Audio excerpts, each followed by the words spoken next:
Today, on the Sleep Whisperer podcast, we break apart one of the most important pieces of your healthcare puzzle, which is the health of your gut. I'll talk to Dr. Edison de Mello, a physician and author, who walks us through understanding the health of your gut using a powerful analogy to break things apart. I'll also talk to him about what he thinks about a concerning area in global healthcare today, which is the connection between antidepressants and gut health, and whether you can heal your gut while on antidepressants. First, here's my take.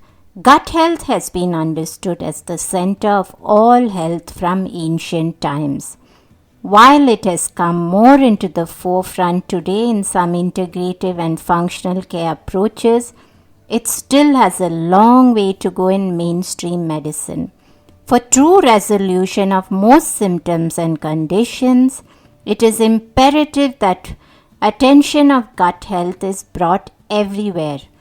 You can support this initiative by asking these tough questions to your doctor and being the one to navigate the gap between doctors and patients. The more curious we are and the more questions we ask, the more we raise awareness and interest in this area. I ask you today to be the one to make that difference. My guest on episode 116, Dr. Edison de Mello, is a board-certified integrative physician and a licensed psychotherapist. He is the founder and chief medical officer of the Akasha Center in Santa Monica. He's treated patients from across the spectrum using his signature East meets West approach. He writes for a variety of publications and is a frequent guest on integrative medicine podcasts. He believes physicians should always meet their patient before meeting their disease, a belief that he puts into practice every day. Dr. De Mello has written book chapters and articles for several publications, and his most recent book chapter on integrative approaches to addiction for Dr. Andrew Weil's Integrative Library. His latest book, Bloated, is scheduled to be released in the fall of 2021. Join us today for that deep dive into gut health.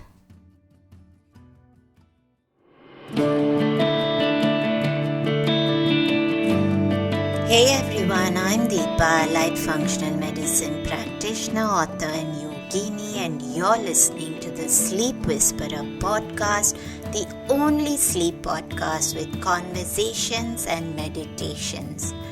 I'm on a mission to share profoundly insightful sleep conversations with global visionaries that merge together functional medicine and ancient wisdom. Breathe in bliss through weekly guided meditations and let yourself enter the land of dreams. Together, let's unravel the pieces, get to the roots, and understand the right tools to transform your sleep completely.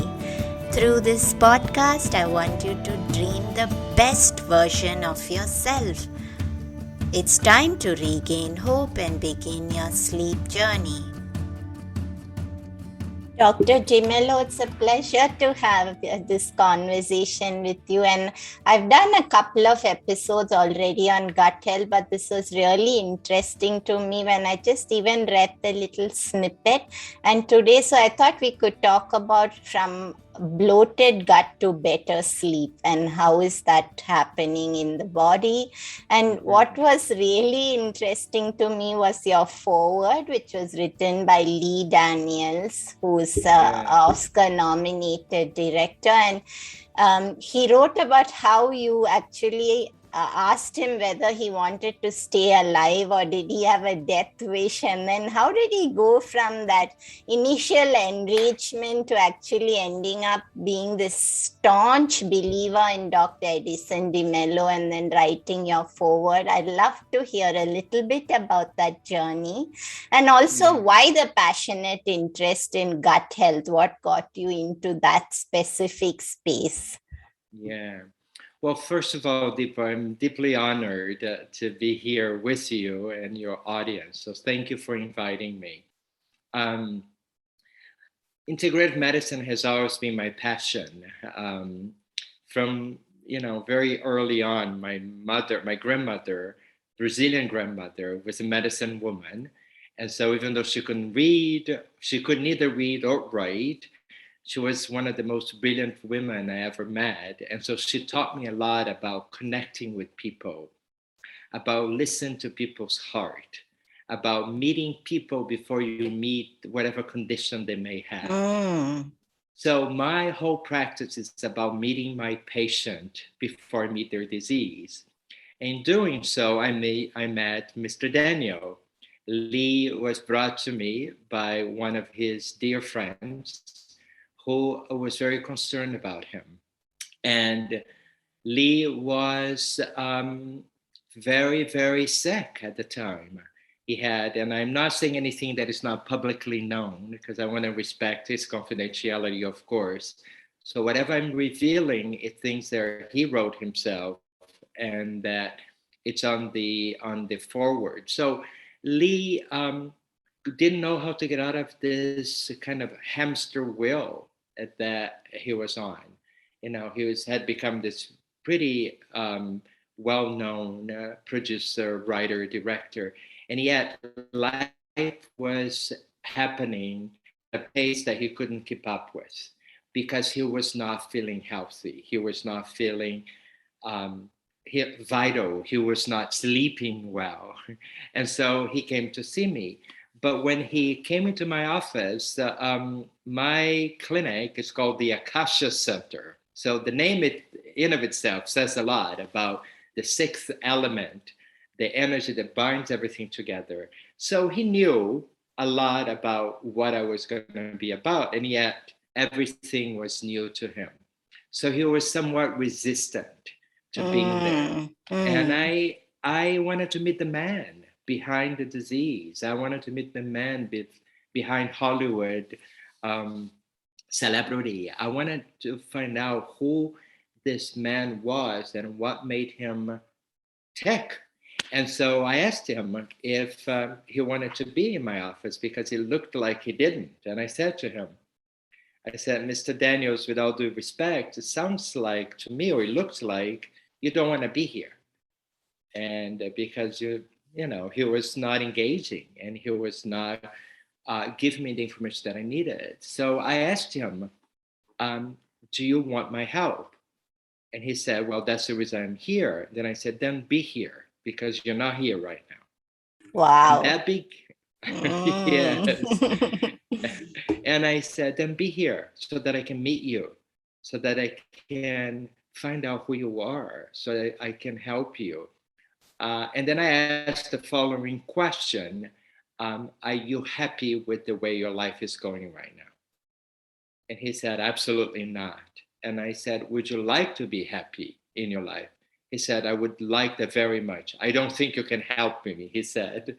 And I said, well, try me. And that became this incredible connection where Lee became one of the most committed patients I have ever met.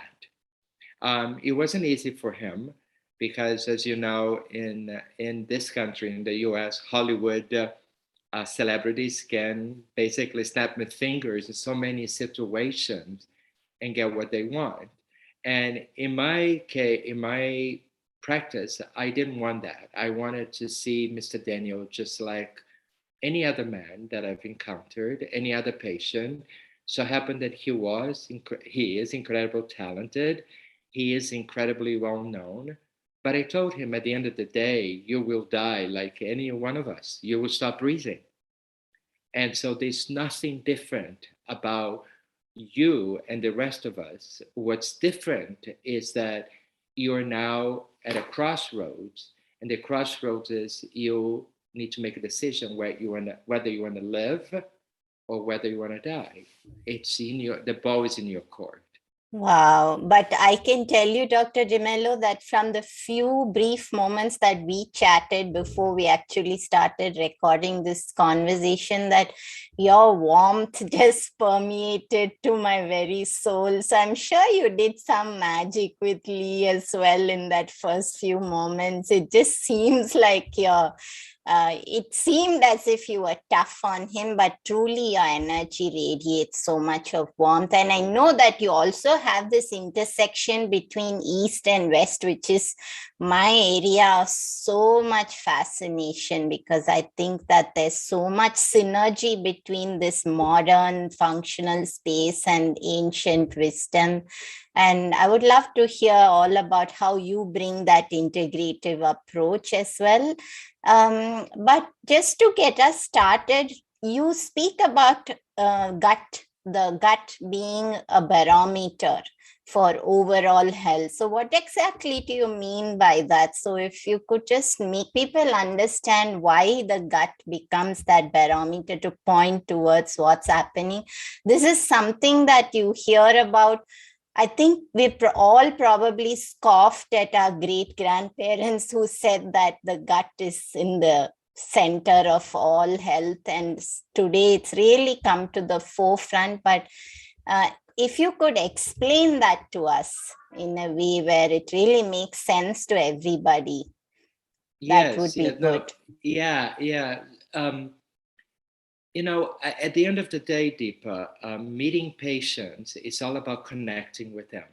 It's about looking them in the eyes and saying, "I see you, I know you are there," That is true. and that's what my belief in medicine is all about, and that was exactly my approach. This incredible man, Lee Daniels. It was about meeting him. It's about connecting with him, and in doing so, when you connect with people, you see your guards just relax. And when they relax, when those guards relax, you can get to the center of the matter. And as we know, in Chinese medicine, in Ayurvedic medicine, the gut has always been the center of who we are. Um, in fact, medicine started, in the beginning of time, with the father of medicine saying, "Health, Hippocrates, health starts in your gut." And you've heard that from your grandparents. I've heard that from my grandparents. A lot of us have heard from our grandparents.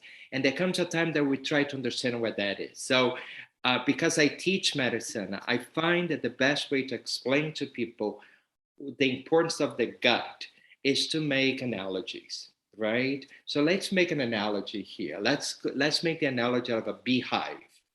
A lot of us has not seen the inside of a gut, but we've seen a beehive. Either we've seen a beehive in person, or we've seen in a movie, or in a show, or in a magazine. And what a beehive is thousands and thousands of bees working together for one single goal, and that goal is to produce honey. And in order to do that, they need a lot of very solid steps. One being good food, which is pollination. The second one being water. The third one being a good temperature. And the fourth and the fourth one being like a beekeeper who understands that the way to take care of the beehive is actually to work on it from a distance and leave it alone, not to poke it. I love that. I love that. Right. So we look in your gut. Isn't that what our gut needs? Our gut Yes. needs good food, the pollination, our good water, and we cannot drink cold water all the time like most of us do, right? Because we need to keep the fire in your belly, as the Chinese have said for 5,000 years. I'm so If that, glad you said that. And doctor, you did say I can interrupt you, so I'm yeah, interrupting please you. do. Please. One of the things that I tell all my clients, the first thing is to switch to warm or more hot water. And it's such a world of difference. I'm so happy to hear you say that Yeah. coming from a doctor, because I don't think people understand the concept is what's the big deal. But I like to drink cold water. So I'd love for you to actually tell us a little bit more about that. I'll be glad to. Again, going to analogies, right? So if you imagine that you are sleeping very nicely in a cozy bed, it's cold, but you have your blankets on, and suddenly you have to go outside when it's cold. What your body is going to do is going to go into a little bit of a shock. It's going to go like this. It's going to constrict, right? Why does it constrict? Because you need to save energy. And when you constrict, you save energy, right? Now imagine your gut and your body temperature really warm, your day, and suddenly you get a big glass of cold water and you drink it down, right? What it's gonna do to your gut, Deepa, it's gonna constrict.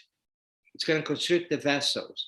When that's not what the gut needs, the gut needs your vessels to be relaxed, to expand, so that blood flow, the most amazing antioxidant in our bodies, our blood, so that the blood can really flow easily. And in doing so, it's cleaning our gut. It's getting rid of all the remnants of digestion and all the elements of metabolic production, metabolic synthesis that we all go through every day. So drinking water constricts your gut, when in reality, drinking cold water, eating cold food constricts your vessels, when what you want is to be able to relax them. So that's why it's not good to drink cold water.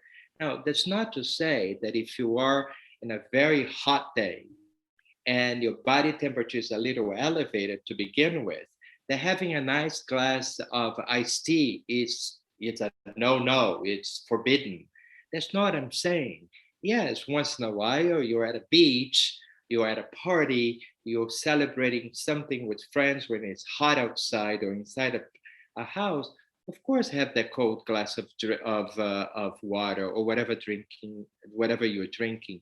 But as a rule and every day, it's always best to drink water at room temperature. And in the morning, one of the best things you can do for yourself is drink a little warm water with a few drops of lemon. That will really clear the metabolic waste that your body has been dealing with throughout the night. Your mind may go to sleep. Your body never goes to sleep. The metabolism slows down, but it's still working to get you ready for the next day. So waking up and really taking care of the gut by keeping it warm is one of the best things you can do. And I think what I really appreciated, Dr. De Mello, is because you said, I'm not saying don't drink cold water ever, enjoy the iced tea occasionally when it's cool, when it's hot outside. And you're just telling us to listen to our body, be more in tune with our connection to nature and being in synergy with the seasons. And I think that's also the core of all healing. And that was beautiful. But I know you did also talk about the beehive and the right temperature. So I would love to hear about that as well. Exactly. So we tend, here in the West, we tend to eat our foods raw sometimes, which is not a bad thing in some situations, but not really in connection with your body temperature. What's the temperature inside? Just like a beehive. Right? A beehive cannot produce what it needs to produce when it's freezing outside. It's not going to work, right? And so the idea, as you said, is find a connection, that place in your body that it knows what it needs. Your body knows. Your body has a language. It talks to you all the time. It's called symptoms. That's the way that the body has to communicate with you. It's kind of like waving a little white flag and say, hey, I'm here. Can you listen to me? I love it. And so you're also saying don't look at symptoms as something that has to weigh you down or frustrate you. Listen with curiosity. That's what I'm hearing from you. And that's a world of difference. That's a beautiful way to paraphrase it, Deepa. Yes, be curious. Be curious of what your body is trying to communicate with you. And I tell you something else before your next question. There comes a time in everyone's lives where you become the parent to your body, right? For a long time, our parents are taking care of us, protecting us from being hit by a car, hitting, heating the food for us, make sure the food is warm, giving us water, feeding us. But then there's a time where you have to do that all for yourself. You have to feed yourself, put yourself to sleep, protect yourself from being hit by a car, make sure that you eat well. So in essence, you become your body's parent, the parent to your body. The question is, are you being a good mom or are you being a good dad to your body? Are you listening to what it's Oh, saying I to you? love it. I feel goosebumps with all your analogies, and I think I can so see a Brazilian grandmother's energy somewhere pushing a lot of this. Yeah, you're right. My grandmother was it was the most amazing woman because through her I saw the world, in a very different way. I saw what she saw through her lenses, and of course, she had had many years ahead of me. So her experience was amazing. She was a source of information beyond limit. And so, what I want to instill upon my patients is the ability to understand, like you said so beautifully, Deepa, that a feeling, a symptom requires curiosity before you can let go of it. What is my body telling you? For those of us who have children or who take care of children or have taken a children, it's the same thing. When a child cannot communicate and yet is communicate with you by crying, for example, our job is to be curious about what she's trying to tell us. Is she hungry? Does she need to go to bed? Does she have a strange anxiety? Why is this child crying? We are curious, right? How about being curious the same way towards our symptoms? That's beautiful. And I know the analogy of the beehive was really, I mean, that just stays in my mind because it makes so much sense when talking about the gut. But I would like, before we actually go into further aspects of how do we support recovery from any challenges that we have, or just how to support good gut health, I'd love to talk about how our gut health and sleep intertwined. So which one is influencing the other, and just talk us through that intersection. A beautiful question again. So there's something called that I described in my book called Bloated, um, the gut brain axis, right? So there's a highway of information between your brain and your gut. So the brain gives the message to the gut, and the gut then performs the task that the brain is asking to. For example, oh, I'm hungry, right? Because the brain needs glucose, so sends a signal to the gut that says, prepare for landing, right? So the gut will start preparing all the process that it needs to for metabolism. Yes. So the gut holds a lot of information in terms of hormone metabolism, right? We may release hormones from our ovaries, from our prostates, right? From our pancreas, from a variety of glands in our body. We are glandular beings, including the sleep hormone called melatonin. We are glandular beings. Everything about us is hormonal, which means that there's a gland that releases hormones. Even though those glands release their hormones, they need to be metabolized in the gut. They need to be activated in the gut, sort of like a key and the lock. If you have seen a key and the lock working together, then you've seen the power of the gut. The gut has the lock, and the hormones are the key. So they come together, and in order for them to exert a reaction, they need to do this. And so now there's a reaction, right? So what the gut is the part of your body that processes things, that processes hormone, that processes your food to be eliminated, that processes, the things that your body needs, the digestive enzymes that they need to be able to break down your food. And so when your gut is out of whack, when your gut is out of balance, you don't sleep because several things going on. First, your hormone is off. The lock and the key are not working. Second, your gastrointestinal juices are up because you're not sleeping. So the body says, well, we have to eat to stay operating. So now your body is like, okay, the juices are up, the juices of metabolism, right, is out. And the other thing that it does that when you're not sleeping is it keeps you busy. It keeps you questioning why you're not sleeping. Anxious. Which then it increases a hormone called cortisol, which is cortisol depresses melatonin even further. So now there is feedback loop happening all over the place. The brain tells the gut to process the hormones. The gut can't because it's inflamed. The beehive is not working well. Your bacteria is out of balance. And now you're anxious because you can't sleep. So you want to eat. So your brain says, okay, go to the refrigerator.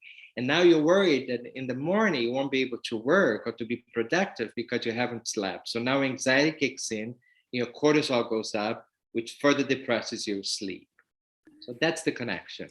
And Dr. De Mello, on that note, I do want to take a little detour because lately, almost every person who comes to see me, and there have been even health practitioners who've come as clients to see me who have been on antidepressants for a decade. So could you speak a little bit about how antidepressants, whether it's SSRI, benzodiazepines, how do they impact our gut health, and how, because there's such a large number of people today on antidepressants, so what can they do? Does that mean they need to wean off, or does that mean they need to do something extra to support their gut health? I hope you don't mind me asking you this, but I think it's a pressing, concerning issue today, and I would love to just go a little bit into that. I think it's a wonderful question, and I'm happy that you asked. I think the first thing that I would say to people, being that I was a practicing psychotherapist for a number of years before going to medical school. Very nice. Yeah, I practiced for about 12 years, and then I went into medical school. So I know about what you're talking about depression. There's really only one kind of depression that requires ongoing medication, and that's when there's a chemical imbalance. If there's a chemical imbalance, we in the mental health field, those of us who are, or those of us who have been in the mental health field, must attend to the fact that the body is a chemical experiment. And sometimes the chemistry in the body is off. So if you take that principle, we are a chemical experiment, a divine chemical experiment, and sometimes the experiment goes a little off for some of us, which leads into depression. So there's genetic depression, there's depression that comes from certain mutations in your DNA. And there are depressions that are really chemical in nature. Those, I believe, need to be carefully assessed and supported. Yes. So that's one thing. We in this country, in the US, we have a high number of suicides every year, including teenagers. And so I don't want to minimize that if you would only work on your gut, your depression would go away. I'm afraid that I would be giving people false hopes. They need to be evaluated by a licensed healthcare professional who is an expert in depression to see, is it circumstantial depression or is it a chemical-induced depression? Circumstantial means it's due to a circumstance. We lost somebody that we love. We broke up a relationship. We lost a job. Our child is sick.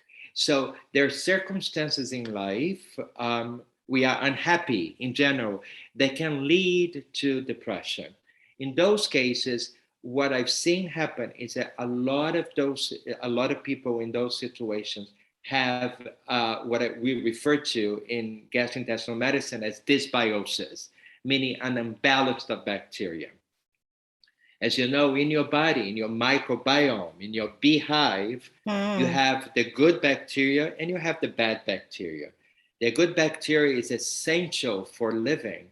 For those of us who like a glass of wine, let's say thank you to bacteria, right? For helping us have a glass of wine, because together with grape, this is what we have. For those of us who like eating cheese, the same thing. And for those of us who like fermented food, we could not have fermented food without bacteria. So bacteria can be your friend. Bacteria is in your skin to protect some parts of our skin. Bacteria is everywhere in our body as a co-host of life. In fact, in some situations, we are more bacterial than we are human. Right? You've heard of that. I love that. Yeah, right. There's a book written by a British scientist whose name I forget, so I apologize. And she wrote a book called 10% Human, which of course, she didn't believe that we are only 10% human, but she wanted to make an impact. What she's talking about is the fact that our human cells are 10 times bigger than microbial cells. So in that regard, we have 10 times the amount of microbial cells than we have of human cells. So that's the point she was trying to make. In reality, when you do research, we are more like 60-40, 50-50 in terms of bacterial versus human cells. So bacteria can be your friend. Bacteria can also be your foe, right? Bacteria can give you wine. Bacteria can give you pneumonia, which can kill you. That's true. So what's the secret? Like in everything in life, including sleep, it's balance. It's balance in the good and the bad bacteria. Harmony. That's right. Harmony in your gut. And how do we do that? We do that by listening to what our body needs. Do we really need to have the amount of sugar that we drink, that we eat every day? Do we really need to eat on the go? In the US, I believe we are one of the only countries in the world where we have drive-through fast food. People don't even have to get out of the cars to go buy food, which means that they don't have to stop driving to eat their food. And so food and sitting down to eat has lost its kind of sacredness to it, where you sit and you play gratitude to the food in front of you, to everything that allowed the food to come to you. That's to true. be at your table, right? So in talking about this gut health that you're talking about, the fact that most of us have the depression that is circumstantial, what happens is that not only you're having life being tough on you, now you have the bacteria in your gut being balanced, which then indirectly, or actually very directly influence the release of serotonin, which is your feel-good hormone. In fact, serotonin, about 80% of it is both produced and metabolized in your gut. So when a patient comes to me and says, my life is okay, but I feel depressed. I lost vitality. I lost interest in life. And I say to them, after saying, well, that must be really hard, to not have the life that you want to live. Tell me about your gut. Because right there may be an answer. Not the only answer, but part of the answer in there. Yes. Because I want to know how their gut is metabolizing serotonin. And so then you're saying that when you say it's not just this or that, so then what you're saying is that even if someone needed to be on antidepressants, that you can still do so much to support gut health in spite of being on medication. And that's important. So I think the integrative approach is the key. That's what I'm hearing from you. So I would love for us to, I know we don't have much time, but I would love to talk a little bit about actually ways that we can, I know you went into a lot of it right at the start, for example, how important temperature is and how our water temperature makes this world of difference. But what else can we actually do which show our gut that we care and love and that we are the loving mommy to our gut? I love that you use that expression, Deepa, love mommy and loving papa to our bodies. Yes, there's a lot that we can do. We could talk for 20 hours about this. I would start by asking our audience to do an inventory of their lives and to say, am I happy? Am I connected to myself? Do I like the person looking back at me at the mirror? That's the first question. And that's a courageous question because most of us will not go there and ask that question. So it takes a lot of courage to say, let me do a self-inventory. We can talk about us being bloated, our, not being, our beehive being off, our hormones being off, us not sleeping. It's easier to talk about a cause external to us than to look inside ourselves and say, let me be curious to why is this happening right now? Why am I not sleeping? And why am I not sleeping right now? So that's the first question. I refer to it as doing a self-inventory. Then the second thing is, remember, in the beginning, we talk about Hippocrates, health starts in your gut. There was also another quote that says, you are what you eat. And it's correct. You are what you eat. In the book I added, and what you've been fed, right? So how are you eating your food? What kind of food are you eating? There's a movie that I remember years ago, Deepa, I don't know if you've seen, called Like Water for Chocolate. And I highly recommend. It's this incredible movie where there's a lot going on in the movie, and there's some sadness that is happening, but there's also a lot of love. And that love is being expressed in the way this woman is cooking the food. She's cooking the food and she's stirring the food and she's pouring love into it. Oh, I love it. And that's the chocolate. And so when people bought her chocolate, they couldn't believe how good it was. It was the best chocolate in the world. But was it the chocolate or was the love infused in the chocolate? And I think, Dr. De Mello, this is there in Eastern tradition where, that we've got this saying that if the cook is angry, then without realizing, he puts a lot of chili into the food. If he's having a lot of desires, then the food will be very salty.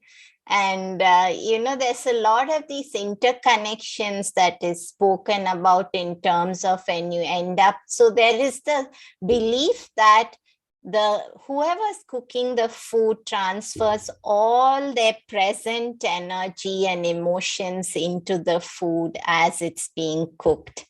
And so this is what you're saying. Exactly. And you may not have experienced a love-infused chocolate as in the movie, but most of us has experienced coming to the room where people are fighting or there is angry energy. We come into the room and we don't know what's happening, but we know something is off. Yes. The energy feels, right? The energy feels off. It doesn't feel integrated. Your body doesn't feel safe or doesn't feel there. So energy is who we are. We are thousands and thousands of atoms coming together and creating this thing, this suit called the human body. But it's atomic energy, it's atoms. And so when you talk about what I can do, what one can do to fix your gut, knowing that the gut in so many Eastern tradition is the heart of the matter.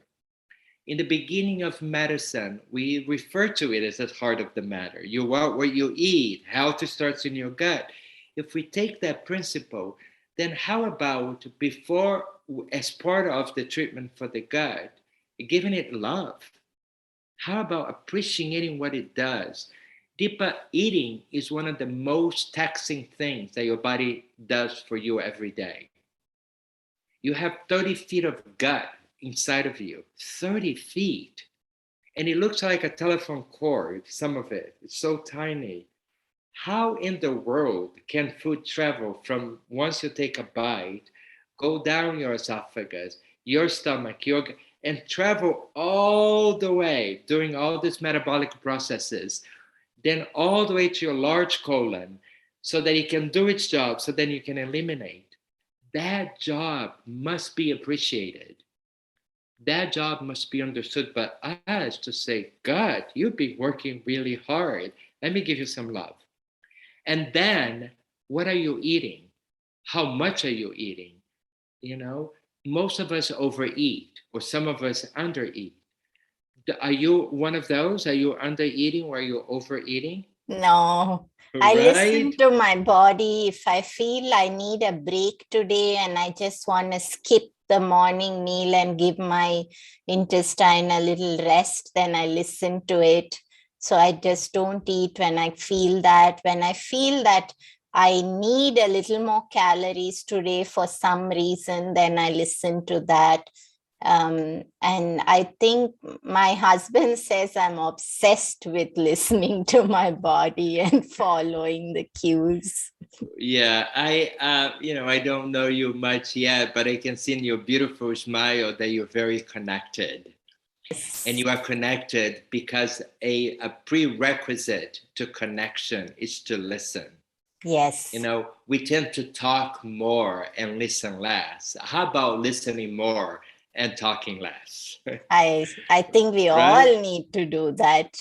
We need to listen. So when you listen, as you said in the beginning, which I loved when you paraphrased, one of the things that I said, you said, oh, you are proposing that we be curious. Yes, the body is all about, processes that it's creating every day. And when you create a process, sometimes the process, one day it goes one way, the next day it goes the other way. Doesn't mean that it's bad. All it means is that you need to listen and ask it, what do you need, buddy? What do you need from me, from your mama? Tell me. So listen is a prerequisite. We talked about not eating overly hot or overly cold food. How do you cleanse your body? Every machine needs to be cleansed. We cleanse our dishwashers. We cleanse our refrigerator. We cleanse our cars. How do you cleanse your body? It's a machine with divine, intervention for those of us who believe in that.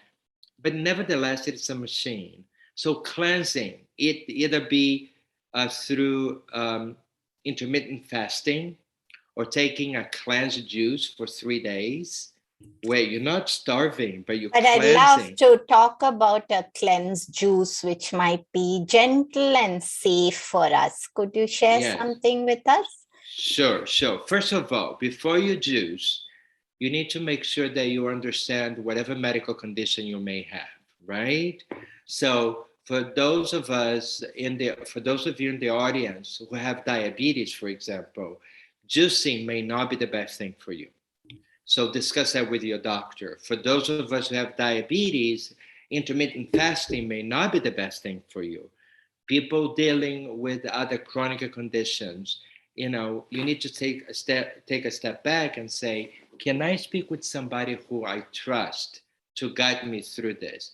And if it's not going to be your doctor, because she may not be interested in that, find somebody who is and I think consult with that's that so person. important, Dr. De Mello, because juicing is very popular and it is a fad today. And sometimes it does impact people. So I'm glad that you mentioned that. Yeah, oh yeah, it must be mentioned. And some of my patients say to me, well, I came to you because my doctor didn't believe in that. And I said, but you liked the doctor. Oh, I liked everything about her. I said, so you can still have a primary care doctor who you love, who you connected with, that it's not going to be able to guide you in this integrative approach. Then you find a consultant that can be your consultant to that.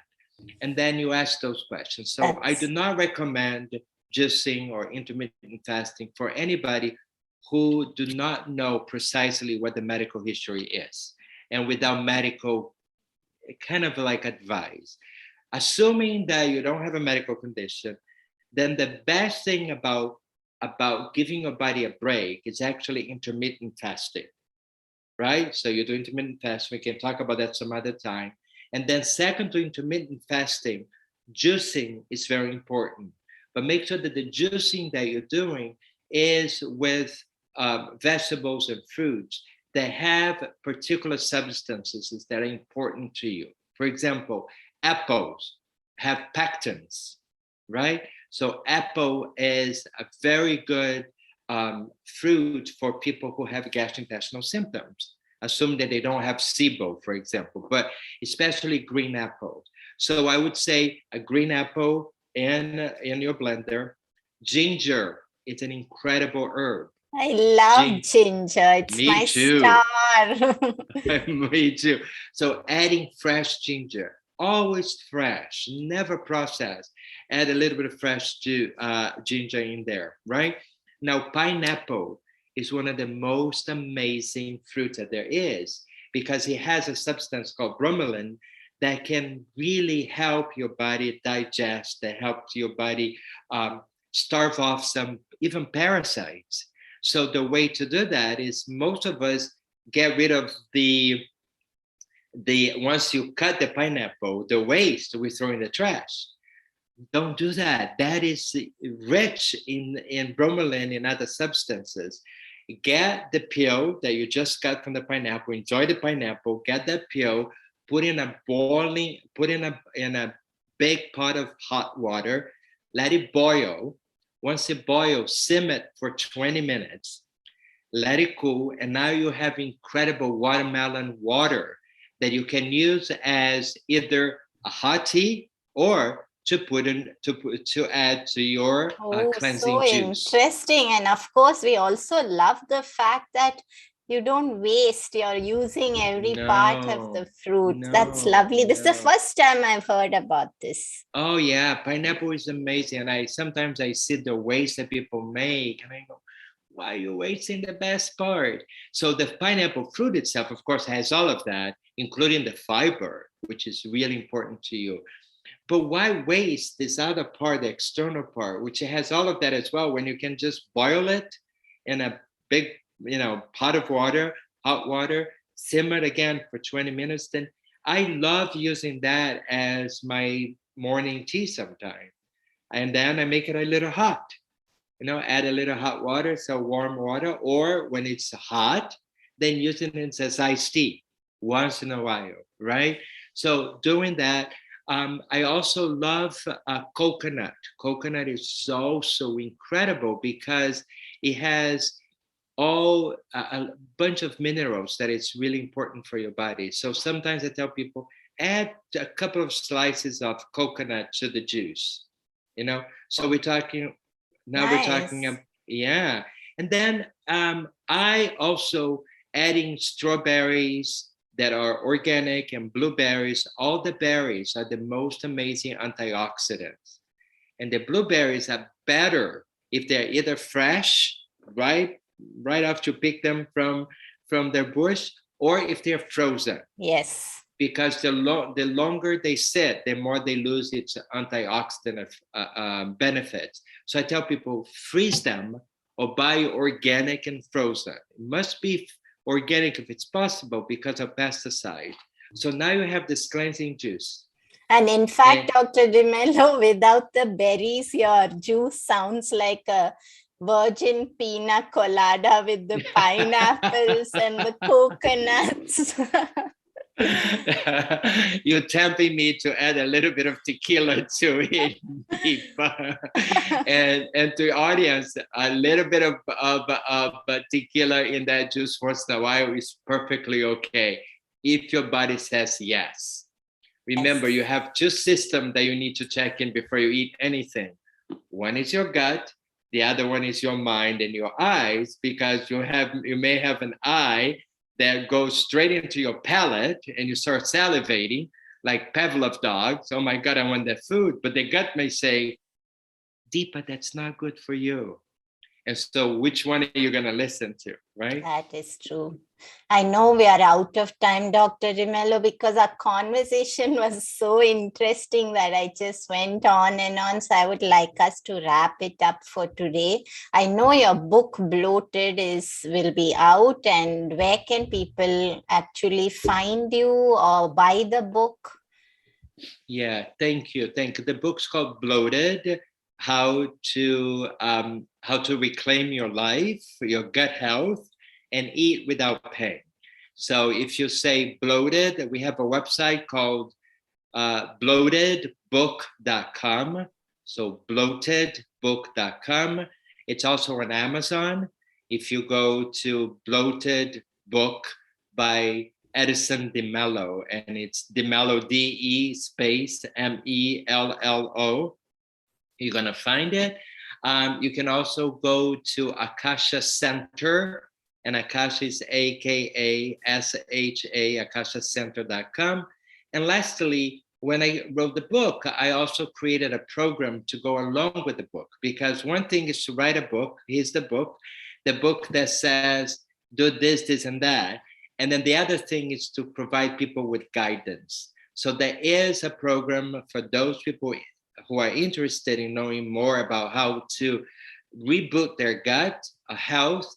It's called the Reset Program.com. So akashareset.com. So you add the name of the clinic, Akasha, the word reset.com, and it gives you all the information that will allow you to make a decision if this is the right program for you.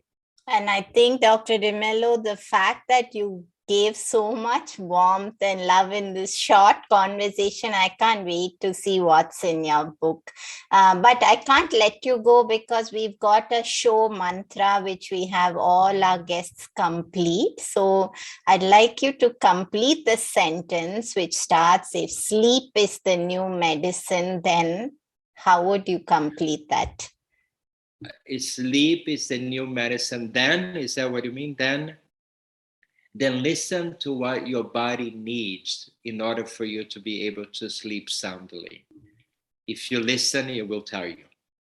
I love it, Dr. De Mello. Thank you for the honor of having the conversation with you. If you have any final words to share in terms of gut health, please share and leave us with some parting pearls of your wisdom. Yeah, I do. I think the gut is an incredible organ that has deep emotional connection. In medicine, when you go into the evolution of medicine, the gut is believed to be one of the oldest organs, meaning one of the first to be developed in life. And so as such, it carries a lot of information, good information, and sometimes information of trauma, information of sadness, information of a lot of challenging times in our lives. I want to encourage you to celebrate both. Celebrate the good things that your gut can show you, and also celebrate or embrace the fact that it has allowed you to live through some trauma. And in doing that, then you have this complete view of understanding that what has made you who you are is the sum of all parts, including your gut challenges in the past. And the question is, are you ready to listen to what it has to tell you now? Thank you, Dr. De Mello, and I can't wait to get your book and read it from start to finish and just get that warm energy of you from the book itself. It will be my pleasure, and I hope to be invited again soon to sit with you again, because I really have enjoyed your questions, how you integrate the pieces that I've discussed, and the connection. So thank you for having me.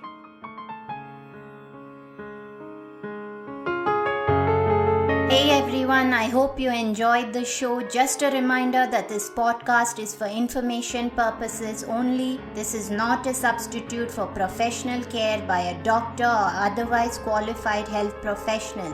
This information is provided on the understanding that it does not constitute medical or other professional advice or services. If you are looking for personal help on your health journey, do seek out a medical practitioner. Please do make your own healthcare decisions based upon your research and in partnership with your doctor or otherwise qualified healthcare professional. It is in no way intended as medical advice, as a substitute for medical counseling, or as treatment or cure for any particular health condition. Be sure to always work directly with a qualified health practitioner before making any changes to your diet or lifestyle that may feel out of your realm of comfort or understanding. If you are looking for an allied functional medicine practitioner, do seek out more information on www.phytothrive.com